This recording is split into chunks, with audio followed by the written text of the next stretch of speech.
Веселую песенку про котенка сегодня она исполняет с особым настроением. Юбилей любимого журнала «Селат» – большой праздник для его почитателей. Аминат Магомадовой 6 лет. Она одна из активных читателей и поклонников этого издания. До 5-летнего возраста сказки и стихи ей читала мама. А сейчас Аминат сама может и читать, и выучить наизусть стих.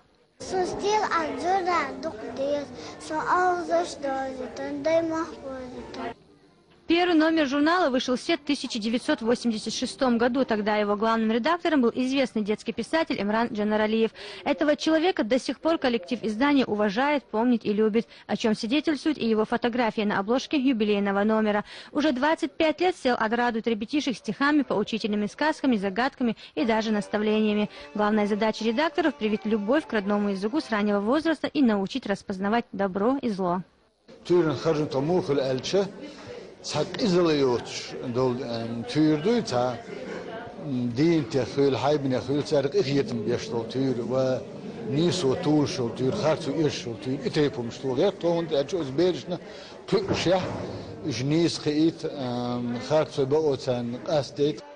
В зале собралась творческая интеллигенция, читатели и ценители журнала. Отмечая юбилей, с концертной программой выступили самые юные артисты. Слова благодарности и пожелания на будущее звучали в адрес редакторского коллектива. Многие из них сегодня были награждены почетными грамотами и премиями от Министерства по внешним связям, национальной политике, печати и информации.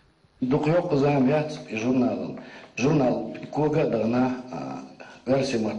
и состоялся. Ака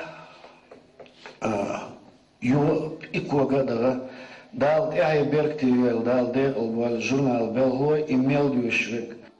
Сегодня тираж ежемесячного издания составляет 5000 экземпляров. Яркие картинки, остроумные рассказы и талантливые стихи как маститых, так и начинающих поэтов делают этот единственный в республике детский журнал самым популярным изданием. Ясмина Гацаева, Яхита Чабагаева, Резван Абдулмуслимов и Ислам Бакаров. Новости.